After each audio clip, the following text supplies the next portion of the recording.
Ayo, segera download Quran Tadabbur, tafsir dalam genggaman Anda.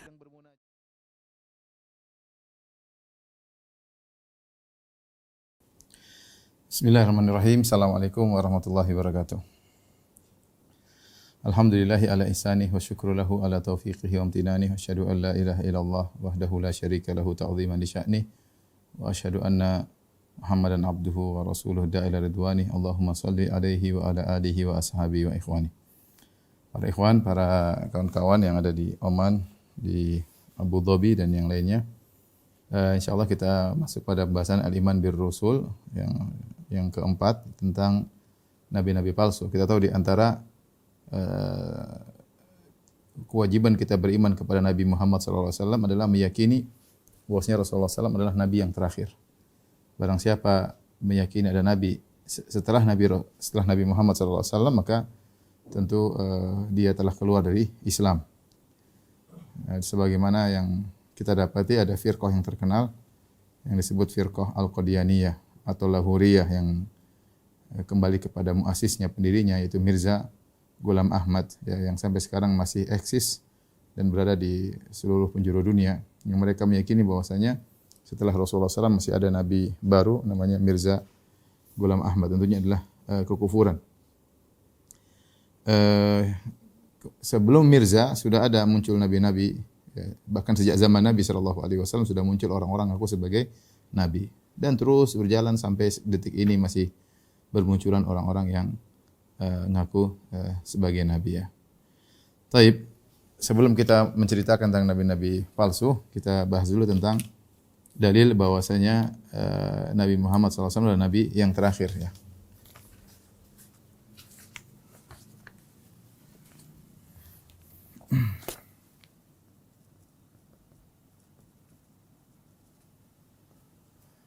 Rasulullah SAW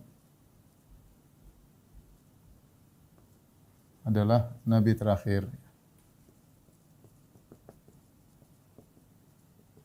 Akhirnya setelah Rasulullah SAW meninggal, wahyu telah terputus. Wafat, maka wahyu atau kenabian telah terputus.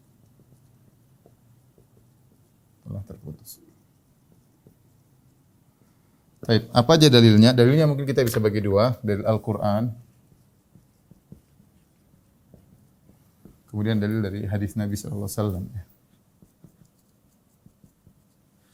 Hadis-hadis. Adapun dari Al-Qur'an, mungkin kita bisa dua model, ya. Yang pertama, ayat yang tegas, ya. Yang kedua adalah ayat-ayat yang melazimkan, ya,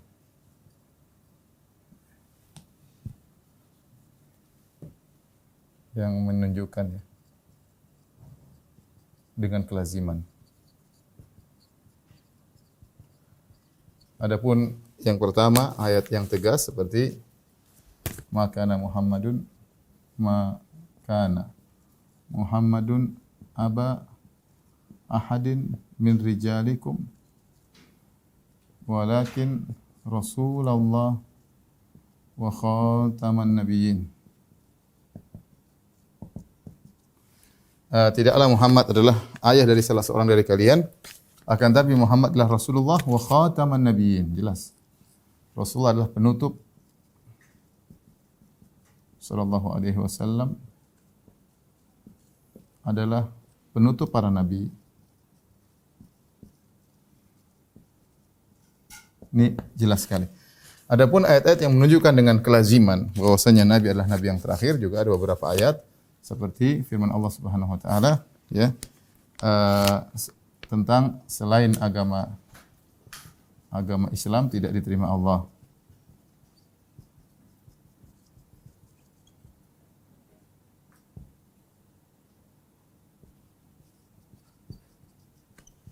Itu firman Allah Subhanahu wa taala, "Wa may yabtaghi ghairal islami dinan falan yuqbala min wa huwa fil akhirati minal khasirin.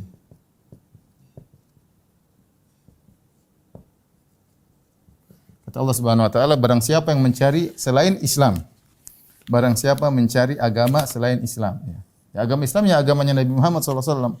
Kalau ada yang mencari selain Islam, berarti mencari selain Nabi, dijadikan sebagai agama, falan yuqbala min, tidak akan diterima oleh Allah Subhanahu wa taala. Wa fil akhirati minal khasirin, termasuk orang-orang yang merugi, yaitu selain agama Islam tidak diterima. Yang kita tahu namanya agama Islam ini agamanya Rasulullah, ya. Ya.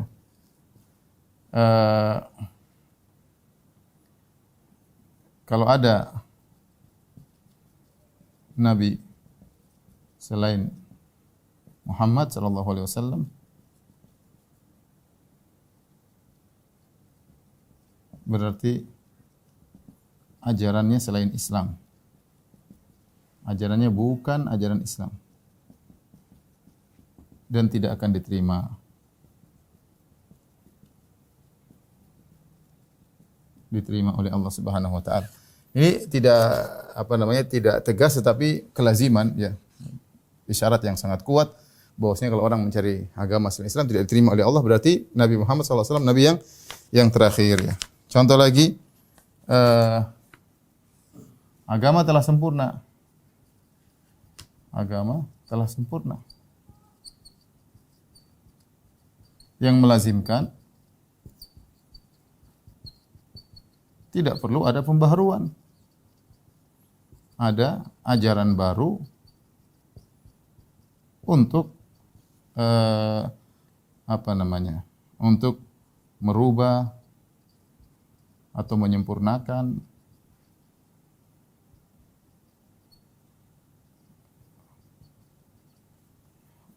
atau mengedit misalnya, ya, atau tidak perlu, menunjukkan bahwasanya tidak perlu nabi baru.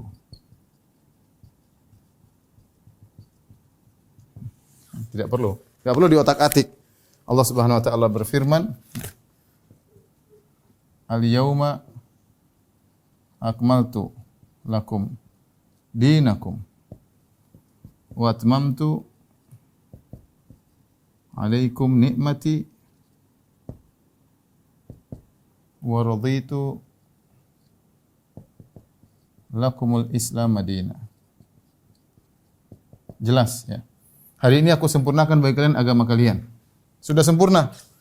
Aku sempurnakan bagi kalian agama kalian. Ya. Sempurnakan. Aku sempurnakan nikmat bagi kalian. Aku ridho Islam sebagai agama bagi kalian. Ya. Kalau sudah sempurna, ngapain datang pembaharu, ya? Mau reformis, enggak perlu. Datang editor mengedit agamanya Nabi, enggak perlu. Kalau enggak perlu ada editor, enggak perlu ada reformis, enggak ada pembaharu, ya enggak butuh Nabi kalau gitu, ngapain? Buat apa? Yang ada cuma mungkin mengingat kembali, menghidupkan sunnah, itu yang mungkin. Menghidupkan kembali ajaran Rasulullah SAW, tapi kalau merubah-rubah, memansuhkan lagi, ya enggak ada. Jadi ini menunjukkan Nabi adalah Nabi yang terakhir. Ya. Kemudian di antara juga isyarat yang kuat bahwasanya Nabi adalah Nabi yang terakhir. Nabi diutus untuk seluruh manusia.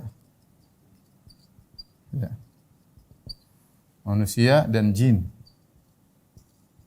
Ya. Isyarat bahwasanya ini adalah konsekuensi beliau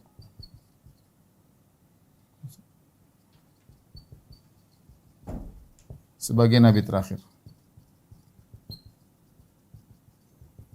Kenapa? Karena nabi-nabi sebelumnya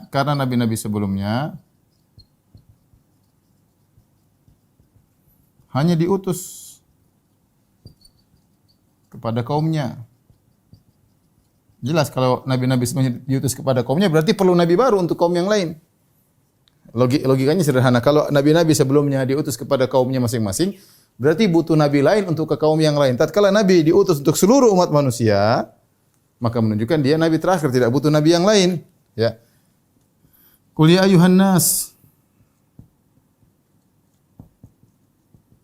inni Rasulullah ilaikum jami'an.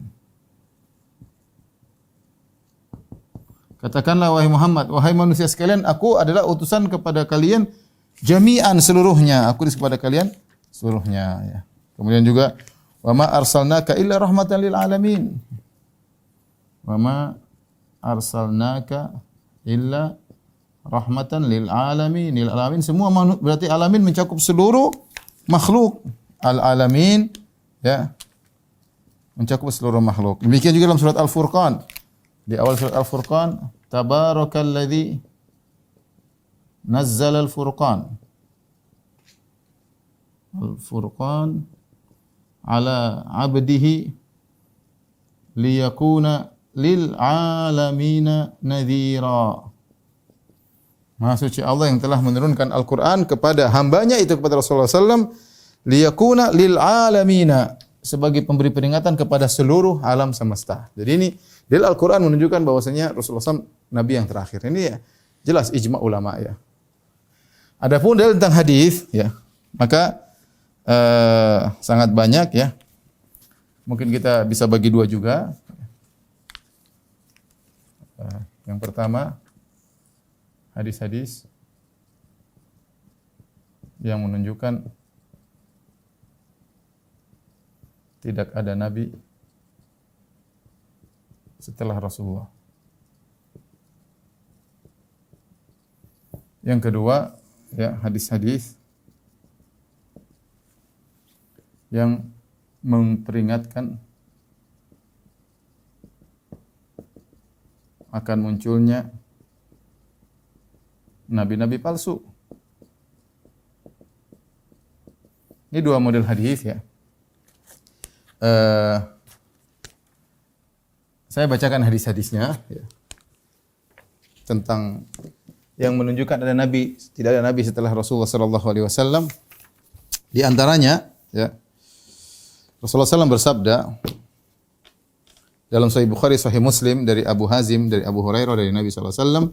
Dia berkata, kanat banu Israel tasusuhumul anbiya'u kullama halaka nabiyyun khalafahu nabiyyun wa innahu la nabiyya ba'di. Ya, sungguhnya Bani Israel dahulu mereka diatur oleh para nabi. Setiap nabi meninggal datang nabi selanjutnya. Ya, tetapi kata Nabi, wa innahu la nabiyya ba'di. Setelah aku tidak ada nabi lagi. Bani Israel dulu begitu, nabi meninggal datang nabi lagi, nabi meninggal datang nabi lagi. Adapun untuk aku kata Nabi, la nabiyya ba'di. Ini hadis Sahih Bukhari, Sahih Muslim ya. Dari hadis Abu Hurairah. Demikian juga hadis Sa'ad bin Abi Waqqas. Ketika Rasulullah SAW pergi menuju Tabuk, kemudian Rasulullah SAW meninggalkan Ali, Rasulullah berkata, "Alla tardu an takuna miniman bimanzilati Harun min Musa illa annahu laisa nabiyyun ba'di." Tidakkah kau ridha wahai Ali, engkau kedudukanmu denganku seperti kedudukan Harun kepada Musa. Hanya saja tidak ada nabi setelahku, tidak ada nabi setelahku. Ini juga dalil jelas la nabiyya ba'di. Kemudian juga dari Abu Hurairah ya. Rasulullah SAW bersabda, "Inna mathali wa mathalal anbiya'i qabli kamathali rajulin bana baitan." Sungguhnya perumpamaanku dengan perumpamaan nabi-nabi sebelumnya seperti seorang yang membuat suatu bangunan, sebuah rumah. Fa ahsanahu wa ajmalahu. Kemudian dia baguskan rumahnya tersebut. Dia indahkan rumahnya tersebut. Illa maudhi'a labinatin min zawiyatin. Kecuali ada di pojok rumah ada satu bata yang belum dipasang. Di rumah sudah bagus, tinggal satu bata aja, belum dipasang. Faja'alan nas yatufuna bihi. Orang-orang pun putar-putar rumah tersebut, melihat. Wa yata'ajjabuna lahu. Mereka kagum dengan rumah yang indah tersebut. Wa yaquluna, kemudian mereka berkata, "Halla wada'tal labinata?" Ya, kemudian mereka berkata kepada orang yang bangun rumah tersebut, "Kenapa kau tidak taruh satu bata lagi situ?" Kata Nabi, "Fa ana labinatu wa ana khatamun nabiyyin." Aku adalah bata tersebut. Artinya rumah tersebut tinggal satu bata lagi selesai. Ya, tinggal satu bata lagi selesai. Maka Nabi mengatakan, "Fa ana labinah." Akulah bata tersebut. Wa ana khatamun nabiyyin. Aku penutup para nabi. Jelas hadis Sahih Bukhari ya. Dalam riwayat yang lain dalam Sahih Bukhari juga kata Nabi SAW, fa ana maudhi'ul labinati ji'tu fa khatamtul anbiya. Aku adalah tempat bata tersebut, aku datang dan aku menutup para nabi. Ini jelas sekali ya. Kemudian juga di antara dalil ya, Rasulullah SAW berkata, "Bu'ithu wa ana wasa'ah kahakadha." Aku diutus oleh Allah Subhanahu wa taala, aku dan hari kiamat seperti ini.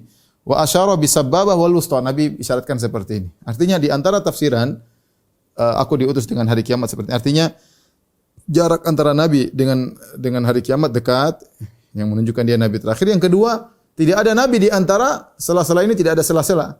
Sehingga antara nabi dan hari kiamat tidak ada nabi yang lain. Ini di antara tafsiran. Tidak ada penghalang antara jari telunjuk dengan jari tengah, berarti antara nabi dengan hari kiamat tidak ada nabi yang lain di antara keduanya, ya. Jadi ini tadi lafal-lafalnya saya tuliskan, ya, lafal-lafalnya.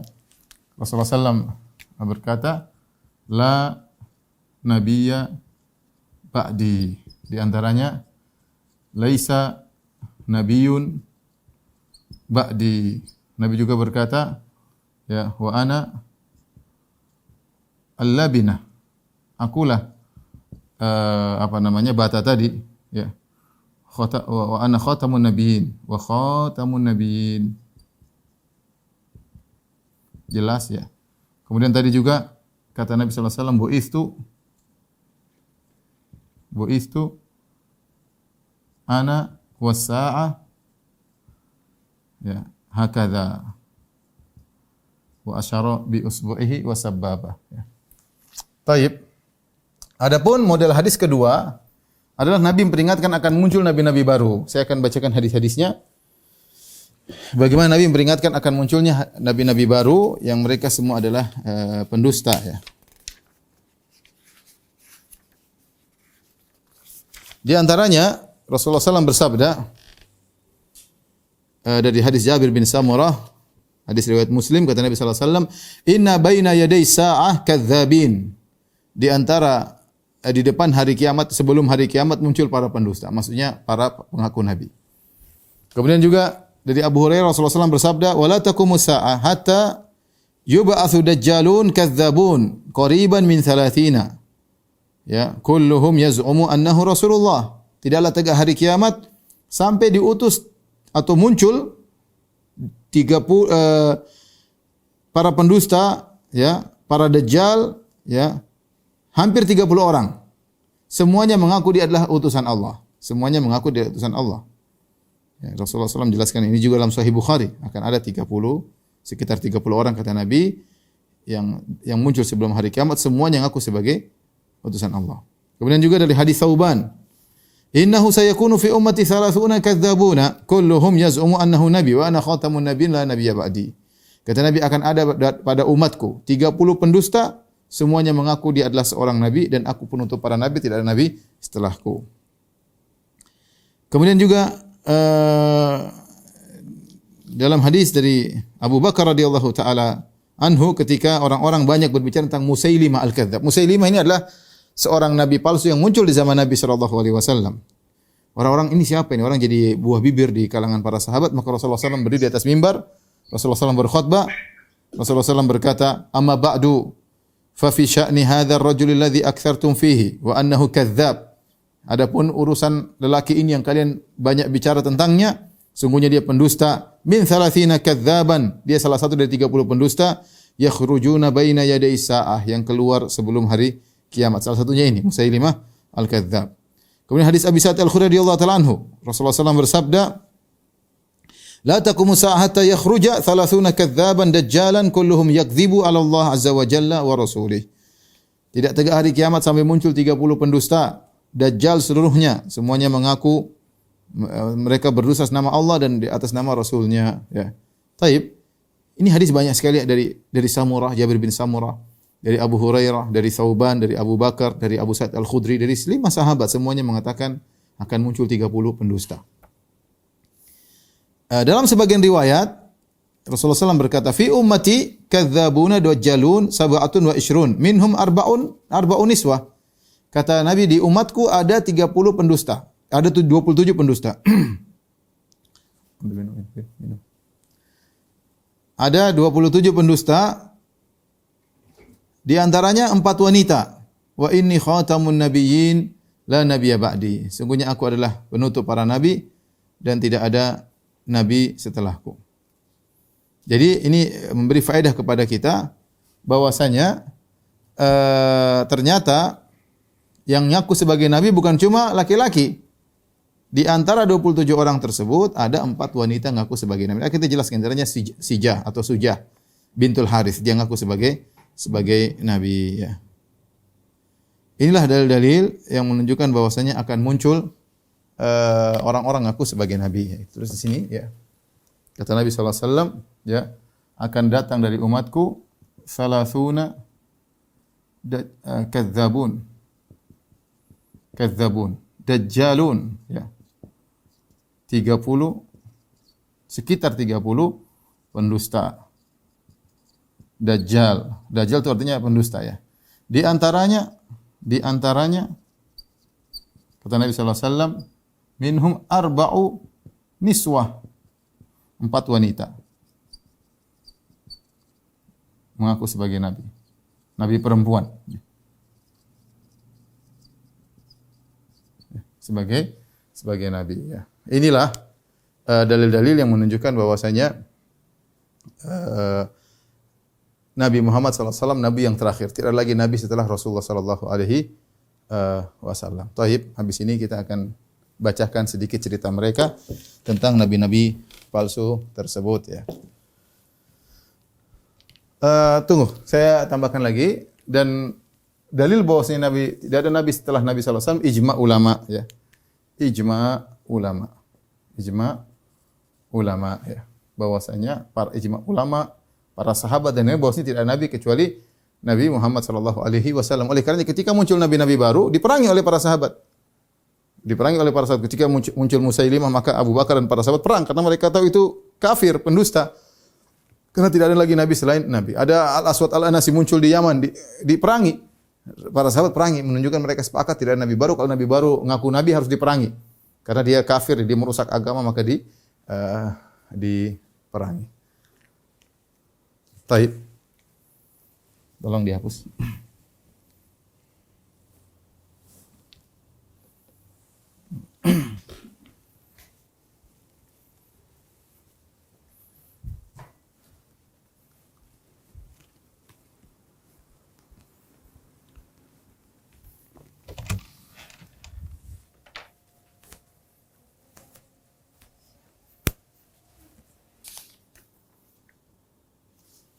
Taib, ikhwan dan akhwat yang dirahmati Allah Subhanahu wa taala. Sekarang kita akan bercerita tentang mereka disebut al-mutanabbi'un, yaitu orang-orang yang mutanabbi, yaitu yang mengaku sebagai nabi ya. Tadi Nabi sallallahu alaihi wasallam sebutkan bahwasanya jumlah mereka sekitar 30 ya. Sekitar 30 ya. Para ulama mengatakan sekitar 30 ini maksudnya yang terkenal, yang punya pengaruh, yang bikin heboh, yang luar biasa ya. Seperti nanti akan disebut tokoh-tokohnya. Tidak semua orang ngaku nabi. Kalau yang ngaku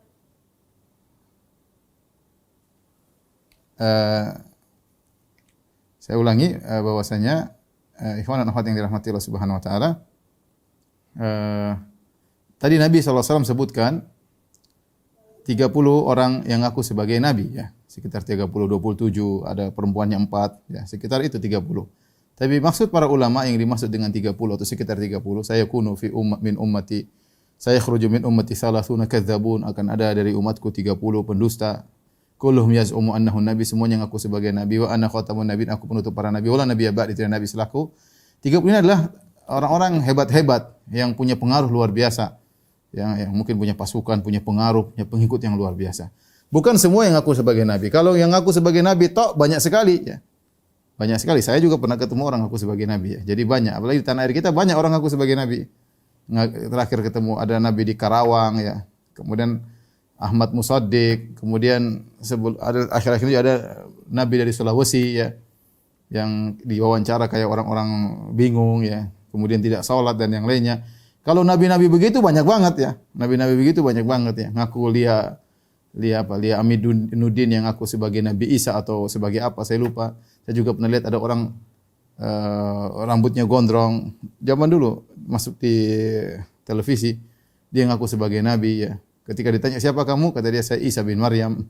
Kenapa? Saya turun ke bumi, dari langit turun ke bumi karena banyak orang melakukan kerusakan, saya ingin perbaiki. Ya orang ini namanya orang gila-gila begini banyak ya. Terakhir Ahmad Musaddiq yang juga sudah meninggal ya. Bukan itu maksudnya nabi-nabi seperti itu. Tapi yang dimaksud 30 orang ini nabi-nabi yang luar biasa ya. Seperti Musailimah, seperti suja seperti Mirza Ghulam Ahmad ya. Tapi mungkin kalau kita bagi para pengaku nabi tersebut, kita bagi menjadi 3 fase ya. Al-mutanabbi'un.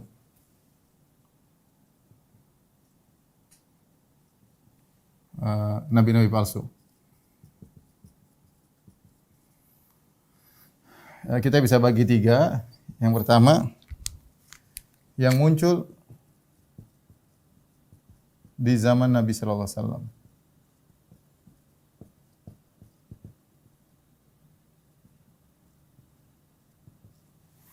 Yang kedua adalah yang muncul di zaman Khulafaur Rasyidin, di zaman sahabat. Sahabat setelah wafatnya Rasulullah SAW.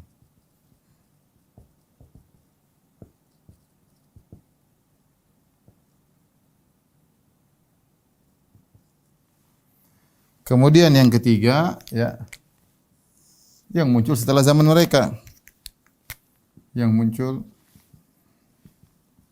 setelah zaman para sahabat. Ada sebagian ulama membagi sampai dinasti Umayyah, dinasti Abbasiyah, tapi kita umumkan saja yang muncul setelah zaman para sahabat hingga saat ini, ya. Contoh yang muncul di zaman Nabi sallallahu alaihi wasallam ada 3 orang yang terkenal, ya. Yang pertama adalah Al-Aswad Al-Anasi.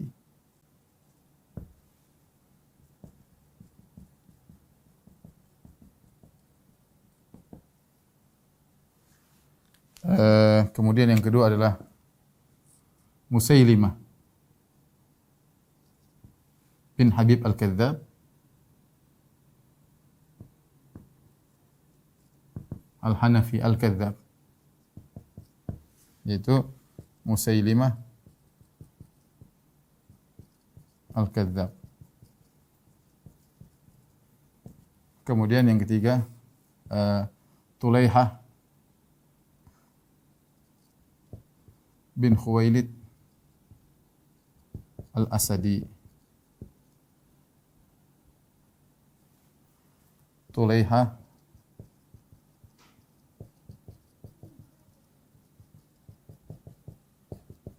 Al-Asadi.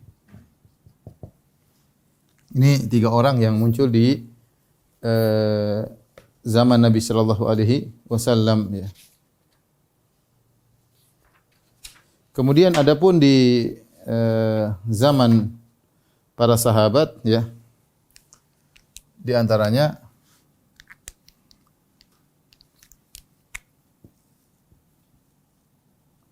Laqit bin Malik Al-Azdi,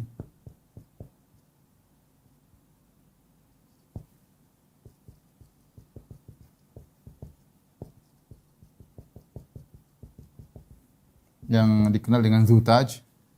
Kemudian di antaranya yang terkenal juga adalah Suja, ya. Ini bintul Harith. Ini nabi perempuan, ya. Suja atau Sija bintul Harith. Nabi perempuan, ya. Kemudian di antaranya adalah Al-Mukhtar bin Abi Ubaid As-Saqafi dari Taif, Al-Mukhtar As-Saqafi. Adapun yang muncul setelah zaman para sahabat banyak, tapi di antara yang paling terkenal adalah sekarang adalah Mirza Ghulam Ahmad Al-Qadiani, yang punya Ahmadiyah, ya. Al-Ahmadiyah. Taib, inilah tokoh-tokoh yang akan saya bacakan kisahnya. Tentu masih di sini tentu banyak, sebelum Mirza Ghulam Ahmad banyak, tetapi kita akan sampaikan sebagian saja, ya. Insyaallah.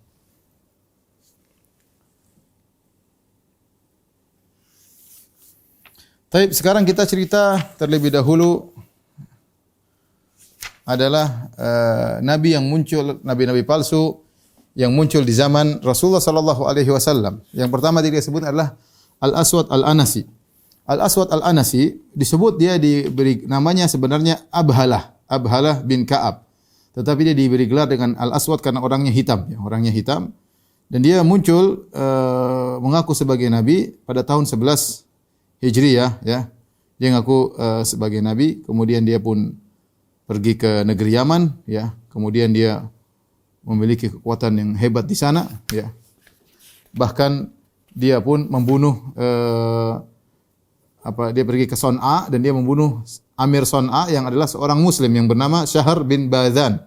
Syahr bin Badhan dibunuh oleh Al-Aswad Al-Anasi, kemudian dia paksa nikah sama istrinya, ya, istrinya Syahr, karena istrinya seorang wanita cantik. Jadi tadi wanita muslimah tapi dipaksa kawin oleh Al-Aswad Al-Anasi.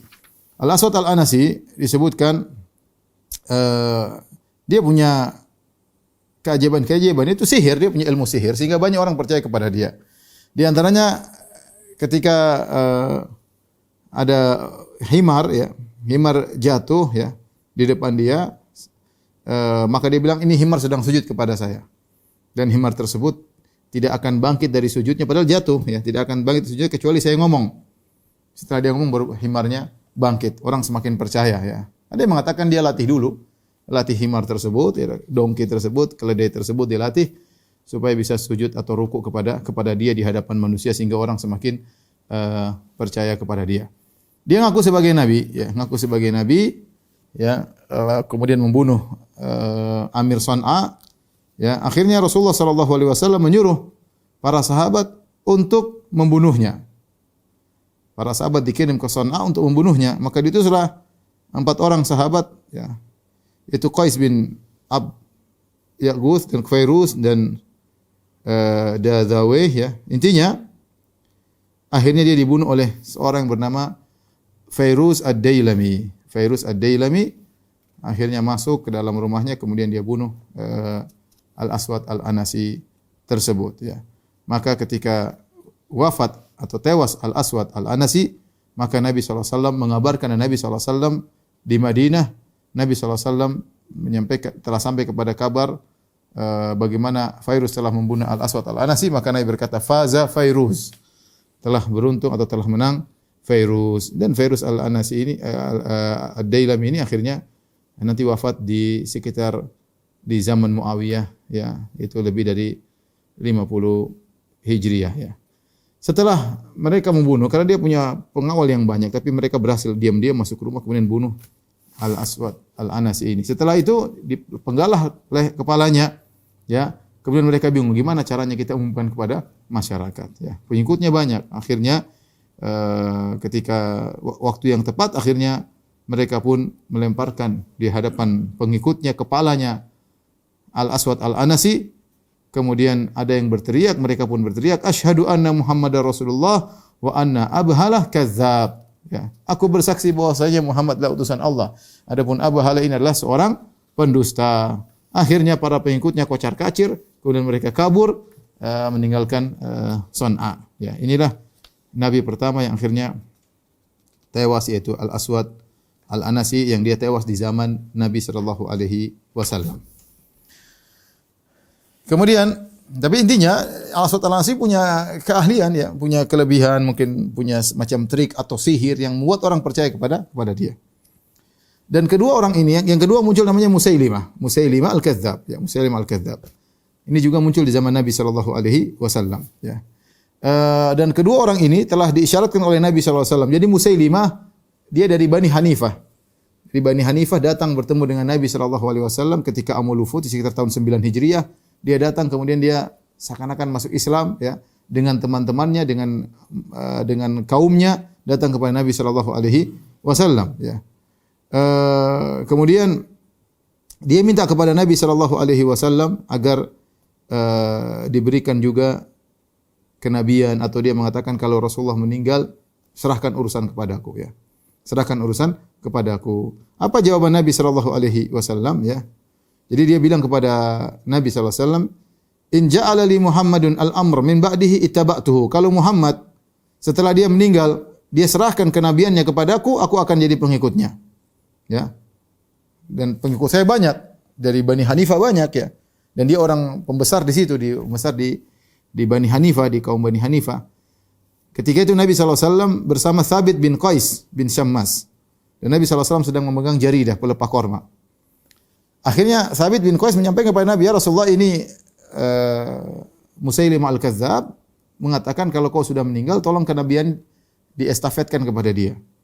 Apa kata Nabi SAW? Lau sa'altani hadhil qit'ah ma a'taitukaha wa lan ta'du amrallahi fika wa la in adbarta la yuqirannaka Allahu wa inni la araka alladhi uritu fihi ma urid.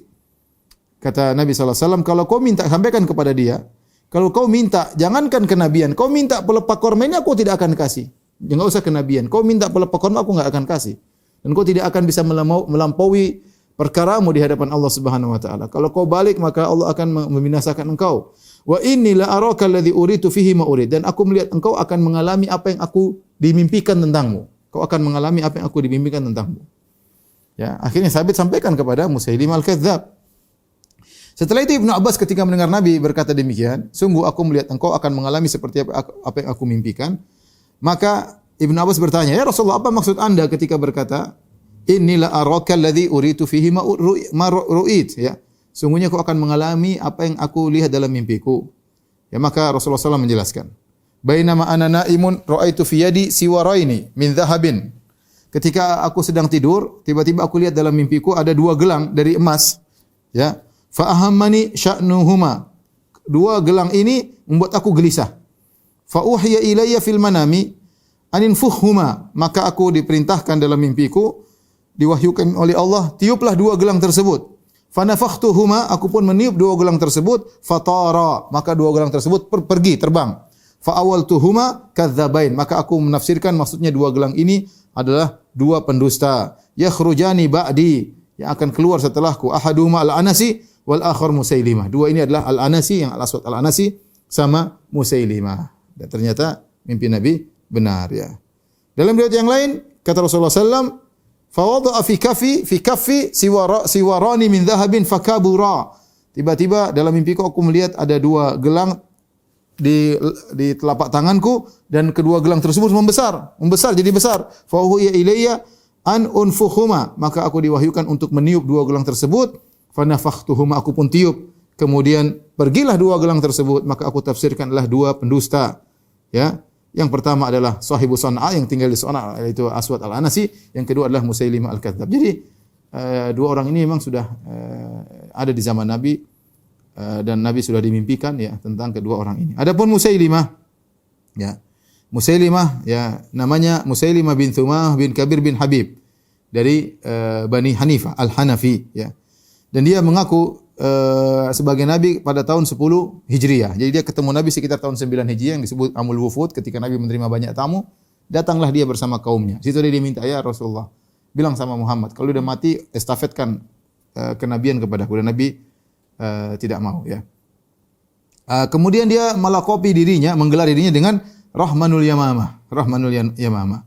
Sebelumnya Al-Aswad Al-Anasi juga menggelar dirinya dengan Rahman Al-Yaman. Aku adalah Rahmanul Yaman. Seakan-akan dia mengaku sebagai Tuhan. Tidak puas mengaku sebagai Nabi, mengaku dia adalah Rahmanul Yaman. Musailimah menggelar dirinya dengan Rahmanul Yamamah. Ya, aku adalah Rahmannya Al-Yamamah. Kalau Muhammad punya Tuhan, itu Rahmannya lain. Adapun saya Rahmannya Al-Yamamah. Ya. Al-Yamamah. Ya.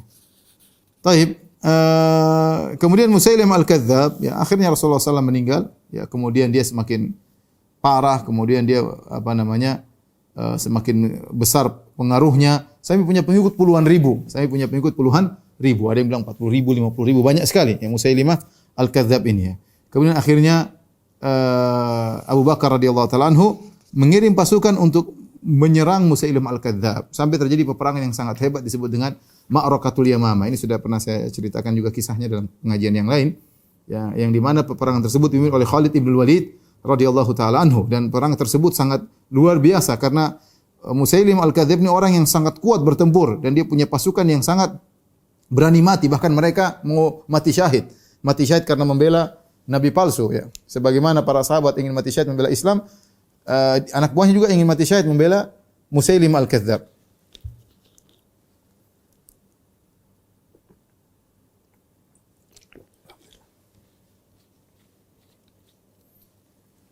Ketika Nabi masih hidup, dia sempat nulis surat kepada Nabi sallallahu alaihi wasallam. Ya. Dia tulis surat kepada Nabi sallallahu alaihi wasallam, isinya dia mengatakan, dia merayu Nabi, dia mengatakan min Musailimah bin Habib, dari Musailimah bin Habib ila Rasulillah, kepada Rasulullah. Bukan, min Musailimah bin Habib Rasulillah, dari Musailimah bin Habib utusan Allah. Ila Muhammadin Rasulillah, kepada Muhammad Rasulullah. Jadi dia tidak mengajak orang untuk kufur kepada Nabi, tapi dia ingin jelaskan kepada kaumnya, Nabi boleh dua. Ya. Muhammad oke, nabinya orang Hijaz, kita di sini nabinya saya. Ya. Dan yang membuat dia memiliki pengaruh yang besar, ada seorang dari pengikut Rasulullah SAW yang murtad, yang Nabi utus dia untuk mengajari Banu Hanifah. Ternyata dia ngaku-ngaku bahwasanya benar Muhammad telah mengatakan Musailimah ini menyertai Nabi, syarikat ya. Nabi Muhammad SAW adalah Rasul di sana dan Musailimah adalah Rasul di sini. Dan saya mendengar Muhammad mengatakan demikian. Akhirnya orang-orang pada semakin percaya dengan Musailimah al-Kadzdzab sebagai Nabi. Maka Musailimah mengirim surat kepada Rasulullah SAW. Dia mengatakan dari Musailimah Nabi Rasulullah kepada Muhammad Rasulullah. Salamun alaik, ya, selamatan bagi engkau wahai Muhammad. Fa inni qad usyriktu fil amr wa inna lana nisfal ardi wa li Quraisy nisfal ardi. Ya, kata dia Rasulullah, wahai Muhammad, ya, saya sudah menyertai engkau dalam urusan kenabian. Nanti bagi engkau setengah, bagi aku setengah. Ini ada Banu Hanifah punya penghasilan, setengahnya buat saya, setengahnya buat engkau. Ya, kita bagi dua, kita kan sama-sama Nabi. Apa kata Nabi sallallahu alaihi wasallam? Ya. Dan dia utus dua orang untuk mengantar surat tersebut kepada Nabi sallallahu alaihi wasallam. Sampailah surat itu kepada Nabi sallallahu alaihi wasallam. Kemudian Nabi baca, kemudian Nabi berkata kepada dua utusan tersebut yang mengantar surat, "Fama taqulani antuma?" Bagaimana menurut kalian berdua tentang surat ini? Maka mereka berdua, utusannya Musailimah berkata, "Naqulu kama qala." Kami meyakini apa yang diyakini oleh Musailimah, ya. Maka Rasulullah SAW berkata, "Amma wallahi, laula anna rusul la tuqtal la darabtu a'naqakuma." Seandainya dalam aturan kenegaraan utusan tidak boleh dibunuh, tentu aku telah menyuruh untuk membunuh kalian berdua. Karena kalian berdua murtad. Kalian berdua murtad, mengaku ada nabi selain aku. Tapi karena dalam aturan undang-undang negara, ya, tidak boleh utusan dibunuh, maka aku tidak bunuh kalian. Jadi Rasulullah SAW menulis surat balasan kepada Musailimah. Isinya, Bismillahirrahmanirrahim, min Muhammad Rasulullah ila Musailimah al-Kadzdzab. Salamun ala man ittaba'al huda. Dari Rasulullah kepada Musailimah sang pendusta. Keselamatan bagi orang yang mengikuti petunjuk. Amma ba'du. Fa innal arda lillahi yurithuha may yasha. Sungguhnya bumi adalah milik Allah, bukan milik aku, bukan milik engkau. Ya. Allah memberikan kepada siapa yang Allah kehendaki min ibadihi, dari hamba-hambanya. Wal aqibatu lil muttaqin. Dan kesudahan yang baik hanya untuk orang-orang yang bertakwa, hanya orang-orang yang bertakwa. Kemudian akhirnya Rasulullah SAW meninggal, kemudian Abu Bakar mengirim pasukan dipimpin oleh Khalid bin Walid, ya, menyerang Banu Hanifah, dan puluhan ribu, ya, sekitar mungkin dia pasukannya sekitar 50 ribuan. Terjadi perang hebat, banyak sahabat yang meninggal dunia, luar biasa. Sampai akhirnya mereka terjebak, mereka pun masuk dalam hadiqah, suatu kebun, ya, milik semacam benteng milik Musailimah al-Kadzdzab. Sehingga kaum muslimin sulit untuk menembus benteng tersebut. Maka muncullah seorang sahabat namanya Al-Bara' bin Malik radhiyallahu anhu. Karena tidak bisa tembus, Al-Bara' bin Malik mengatakan, "Lemparkan aku agar aku masuk ke dalam benteng tersebut." Ya, dia nekat, ya. Nekat, ya. Jadi ini benteng pintunya enggak bisa terbuka, dia minta lempar agar dia buka dari dalam. Dan ini luar biasa ini. Akhirnya Al-Bara' bin Malik yang mungkin kalau masuk langsung diborong sama mereka, tapi Allah jaga dia. Ketika dia dilempar masuk ke dalam, dia berhasil buka pintu. Setelah dia berhasil buka pintu, akhirnya kaum muslimin menyerang, dan akhirnya Musailimah al-Kadzdzab terbunuh oleh seorang Ansari dan juga dibunuh oleh Wahsy. Wahsy yang pernah membunuh Hamzah bin Abdul Muttalib. Dia ambil tombak yang pernah dia bunuh Hamzah. Tombak itu pula yang dia gunakan untuk membunuh Musailimah al-Kadzdzab. Maka dia lempar dari jauh, akhirnya menembus dada Musailimah al-Kadzdzab. Apa kata Wahsy? La in ana qataltuhu laqad qataltu khairan nas wa syarran nas. Kalau saya yang berhasil membunuh Musailimah al-Kadzdzab, sungguh aku telah membunuh orang terbaik yaitu Hamzah dan aku telah membunuh orang terburuk yaitu Musailimah al-Kadzdzab. Maka tewaslah Musailimah al-Kadzdzab ya di zaman Abu Bakar radhiyallahu anhu. Muncul nabi ketiga namanya Tulaiha bin Khuwailid al-Asadi. Tulaiha ya. Ini orang dia sahabat ya, tetapi kemudian dia murtad mengaku sebagai nabi. Dia murtad mengaku sebagai nabi. Bahkan dipuji bagaimana kana Tulaiha yu'addu bi alfi faris. Dia adalah seorang yang dianggap seperti 1000 pasukan saking hebatnya dalam bertempur. Li syaja'atihi wa syiddatihi.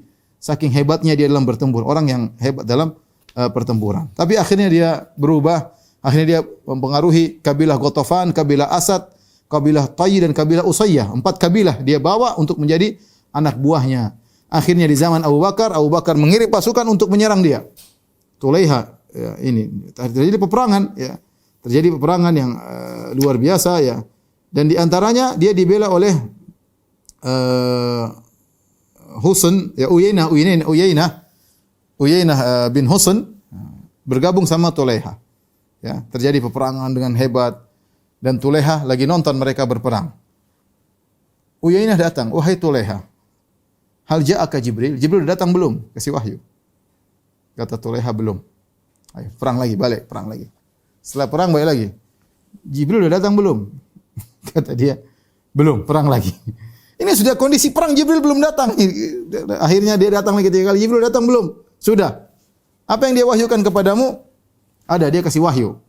Yaitu Jibril qad ja'ani, Jibril datang kepadaku dan dia berkata, innalaka yauman satalqahu, laisa laka awwaluhu walakin laka akhiruhu."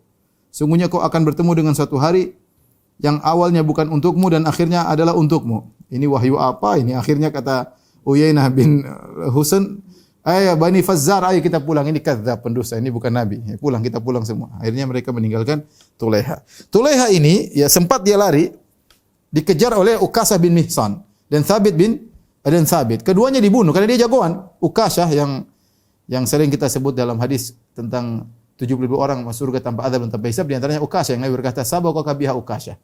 Ukasah sudah kedahuluan minta termasuk 70.000 orang masuk surga tanpa hisab. Ukasah ini meninggal ketika melawan Tulaiha. Dia kejar Tulaiha tapi Tulaiha jagoan, akhirnya Tulaiha bawa lari istrinya, kemudian dia pergi menyelamatkan diri, datanglah Ukasah, maka Ukasah meninggal dunia. Kemudian datanglah Thabit juga meninggal dunia. Larilah dia pergi ke Irak ya, kalau tidak salah ke Irak si Tulaiha. Subhanallah. Setelah itu dia lari ke Syam, ke negeri Syam, kemudian tinggal di Halab di negeri Syam sampai akhirnya Abu Bakar meninggal dunia. Ya.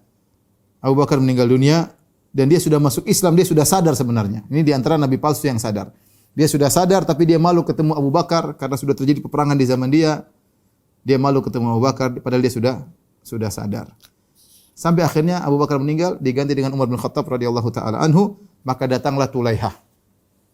Nabi palsu tapi sudah sadar. Dia datang kepada Umar dan dia ingin membaiat Umar. Umar berkata kepada Tulaiha, "Anta qatilu Ukasha wa Thabit." Bukankah kau yang telah membunuh Ukasha dan Thabit, wahai Tulaiha? Ya, "Wallahi la uhibbuka abadan." Kata Umar, "Aku demi Allah tidak bisa cinta sama kau. Saya tidak suka dengan kau. Kau telah membunuh Ukasha dan Thabit, 2 sahabat mulia. Nabi sudah jamin mau surga dua-duanya." Maka apa kata Tulaiha? "Wahai Amirul Mukminin, wahai Amirul Mukminin, ma yahumuka min rajulaini?" Kenapa kau sibuk dengan 2 orang, Ukasha dan Thabit? "Akramahumullah biyadi." Allah telah memuliakan mereka berdua mati syahid lewat tanganku, aku yang bunuh mereka sehingga mereka mati syahid. "Walam yuhinni bi aidihima." Dan Allah tidak menghinakan aku mati oleh mereka berdua. Jadi bagaimana cerdasnya Tulaiha, dia berkata, "Ya Amir, ya Umar, apa urusanmu dengan 2 orang itu? 2 orang itu mati syahid. Siapa sebabnya? Aku bunuh mereka mati syahid. Allah telah memuliakan mereka berdua dan Allah tidak menghinakan aku. Seandainya aku mati di tangan mereka berdua, aku mati dalam kondisi kafir. Tapi Allah tidak menghinakan aku." Ya sudah. Akhirnya Umar menerima baiatnya. Dan kemudian Tulaiha sadar dan bagus Islamnya sampai akhirnya dia masuk dalam peperangan Nahawan, kemudian dia mati syahid. Dia mati syahid ya. Radhiyallahu taala anhu. Ya, ini contoh nabi palsu tapi sadar ya. Alhamdulillah hidayah dari Allah Subhanahu wa taala. Inilah 3 orang yang di zaman Rasulullah sallallahu alaihi wasallam. Kemudian muncul nabi-nabi baru setelah Rasulullah sallallahu alaihi wasallam wafat.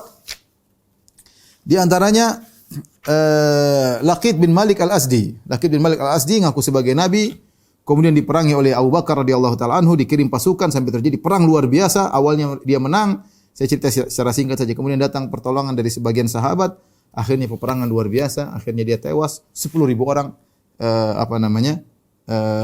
orang dari pasukannya tewas. Perang luar biasa sampai 10.000 dari pasukannya. Laqid bin Malik Al-Azdi, nabi palsu ini pun tewas. Kemudian di antara nabi palsu adalah Sujah bintul Harith. Sujah bintul Harith ya, dia ngaku sebagai nabi perempuan ya. Kemudian dia bawa pasukannya puluhan ribu ketika Khalid bin Walid akan menyerang Musailimah Al-Kadzdzab dalam Ma'rakatul Yamamah, sudah tadi kita ceritakan. Sujah datang. Dan ini Sujah datang ingin bertemu dengan Musailimah. Musailimah ketakutan, waduh repot nih. Kalau dia menyerang saya, berarti dua serangan. Khalid bin Walid dengan pasukannya menyerangku, Sujah datang dengan pasukannya. Ini nabi perempuan. Akhirnya datanglah Musailimah ketakutan, akhirnya dia bikin cara. Dia bilang, ya sudah, ketika sampai di depan bentengnya dia mengatakan, wahai Sujah, jauhkanlah dirimu dari anak buahmu, ketemu dengan saya, kita ketemu berdua. Maka dia siapkan kemah, kemudian dikasih wangi-wangian sangat indah. Akhirnya Sujah pun masuk. Akhirnya pun mereka ngobrol berdua. Ya, mereka ngobrol berdua. Kemudian Musailimah berkata, wahai Sujah, adakah wahyu turun kepadamu? Kau kan nabi perempuan, ada wahyu turun enggak? Kata Sujah, masa perempuan lebih dahulu? Nabi laki-laki dululah. Ada wahyu turun kepadamu? Kemudian kata Musailimah, ada wahyu. Apa wahyunya? Dia bacakan. Allah berfirman kepadaku, alam taro ila rabbika kaifa fa'ala bil hubla akhraja minha nasama tas'a min baini saffaqin wahshi. Yang artinya, tidakkah kau lihat kepada Rabbmu bagaimana Rabbmu bertindak kepada wanita hamil?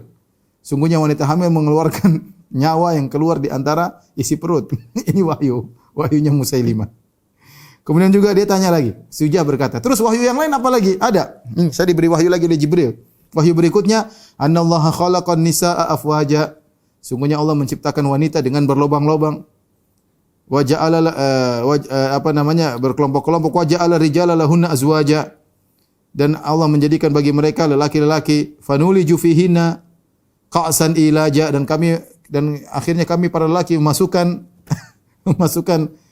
kemaluan ke mereka ya, dengan memasukkan, ini wahyu ngawur ya. Intinya kata Sujah, iya benar, aku bersaksi kau adalah seorang nabi. Akhirnya Musailimah nikah sama Sujah. Kita nikah aja sudah, nikah. Nabi laki-laki nikah sama nabi perempuan. Akhirnya Sujah pulang kepada kaumnya dengan gembira bahwasanya Musailimah telah menikah dengan dia. Kaumnya berkata, wahai Sujah, kau menikah dengan Musailimah? Iya. Maharnya apa? Waduh, dia belum kasih mahar. Minta ke mahar sama dia. Akhirnya pulang lagi Sujah minta mahar. Wahai Musailimah, mana maharku? Musailimah bingung apa? Gini, maharnya sampaikan kepada kaum, saya kasih mahar buat kamu dan kaummu, bahwasanya Allah untuk kalian tidak ada salat Isya sama salat subuh. Gugur. Salat 3 kali aja. Salat Isya, salat subuh digugurkan, itu loh mahar dariku. Intinya Sujah akhirnya sadar ya. Di akhir penghujung hayatnya dia pun sadar dan dia kembali lagi kepada Islam ya. Dan Allah berikan hidayah kepadanya dan bagus Islamnya. Dan bagus Islamnya di antara kisah seorang wanita yang kemudian mengaku nabi akhirnya sadar. Setelah di zaman para sahabat juga ada seorang namanya Al-Mukhtar bin Abi Ubaid Ats-Tsaqafi ya, dari Taif ya, yang dia muncul ya, yang dia tewas pada tahun 67 Hijriyah, 67 Hijriyah ya, dibunuh oleh pasukannya Abdullah bin Zubair. Dia juga ngaku sebagai nabi. Ya, Rasulullah SAW pernah bersabda dalam satu hadis tentang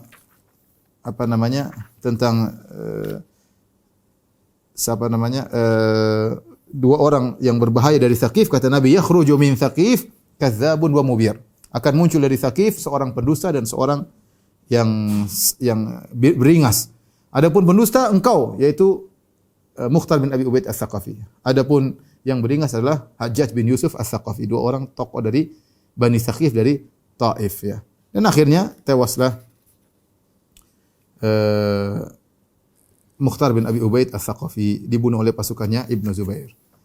Setelah itu muncul nabi-nabi yang lain dan banyak ya. Di sini buku ini bagus, judulnya Al-Mutanabbi'un, para nabi-nabi palsu, karangan guru saya ya.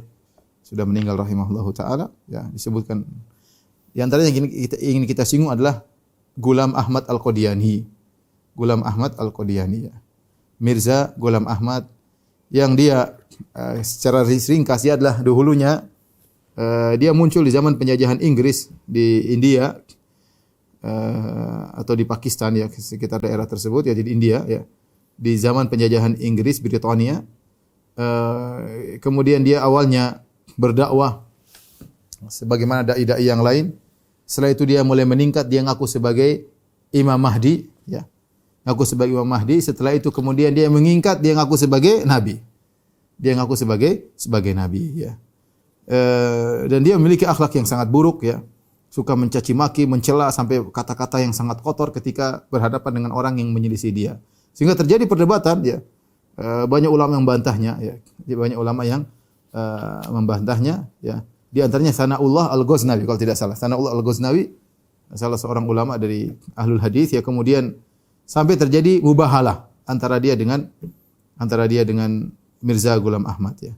Kemudian dia menyampaikan bahwasanya siapa di antara kita yang salah maka akan meninggal sebelum mati yang lainnya. Dan akhirnya dia meninggal. Dan dia sering tanabba, dia sering mengatakan telah datang wahyu kepadaku. Di antara ceramah yang bagus adalah tadi saya baru dengar ceramahnya Hani Thohir atau Thohir Hani di YouTube ada. Dia masuk dalam Qadiani bertahun-tahun. Bahkan dia membuat ceramah-ceramah membela Qadianiyah. Kemudian setelah berapa lama akhirnya dia sadar. Kemudian dia mengumumkan dirinya, saya keluar dari Qadianiyah. Dia cerita, kenapa saya bisa keluar dari Qadianiyah?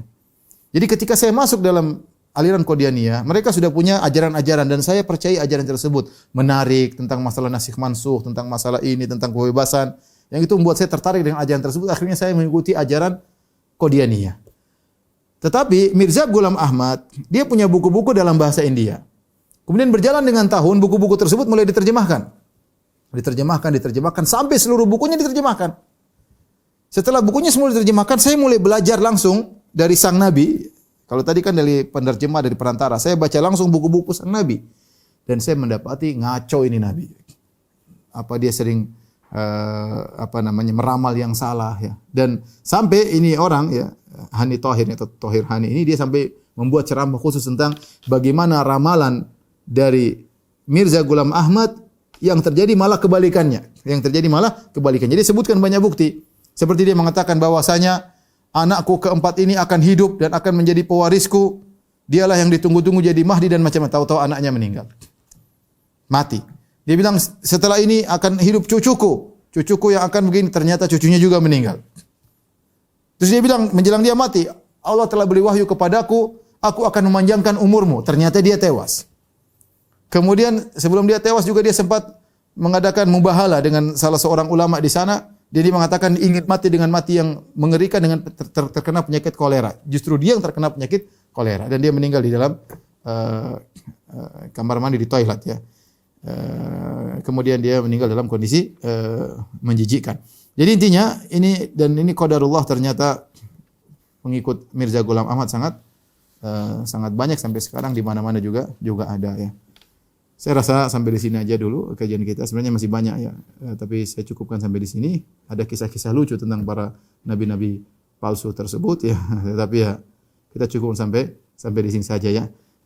Sebelum saya tutup, saya sudah pernah ceritakan ketika saya di suatu kapal dari Papua ke Jawa. Tiba-tiba biasa ada orang ceramah di musola. Ya. Tiba-tiba ada orang Indonesia kemudian mengaku sebagai nabi. Dia bilang sudah lama Jibril turun kepadaku. Saatnya saya harus indhar, memberi peringatan ya. Subhanallah. Orang-orang pada bengong melihat dia, tampangannya bukan tampang nabi, kayak orang bahlul tapi dia ngaku sebagai nabi. Saya bilang kalau hampir-hampir saya menjadi sahabat nabi kalau saya benarkan dia, sahabat nabi palsu. Mungkin sampai di sini saja yang bisa saya sampaikan. Insyaallah kita lanjut di pekan berikutnya. Kurang lebih saya mohon maaf. Wabillahi taufiq wal hidayah. Assalamualaikum warahmatullahi wabarakatuh. Subhanakallah bihamdika.